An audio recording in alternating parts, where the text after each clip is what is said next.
Hi friends, welcome to my channel. ఈరోజు మనం పూరి తయారు చేసుకున్నామండి. దానికి కావాల్సినవి చూద్దాం. ఇప్పుడు ఫస్ట్ పూరి పిండి తీసుకున్నానండి.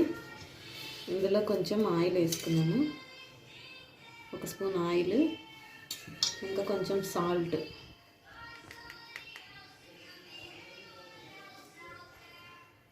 వాటర్ వేసుకొని బాగా కలుపుకున్నామండి. దీన్ని మరీ మెత్తగా కాకుండా మరీ గట్టిగా కాకుండా చపాతీ పిండి కలుపుకున్నట్టు కలుపుకున్నాను.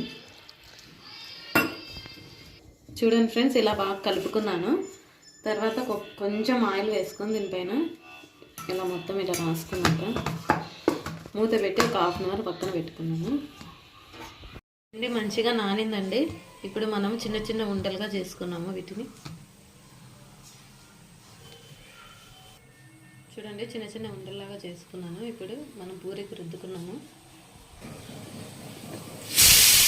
చూడండి, ఇలా రౌండ్గా ఒత్తుకున్నాను. మిగతావన్నీ కూడా ఇలానే ఒత్తిపెట్టి ఆయిల్ బాగా హీట్ ఎక్కిందండి. మనం ఇప్పుడు కాంచుకున్నాము పూరీలు. చూడండి, మంచిగా పొంగింది. వీటిని తీసి సపరేట్ ప్లేట్లో వేసుకుంటున్నానండి.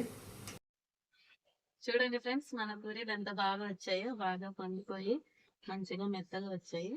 ఈ రెసిపీ మీకు నచ్చినట్లయితే ప్లీజ్ సబ్స్క్రైబ్ మై ఛానల్.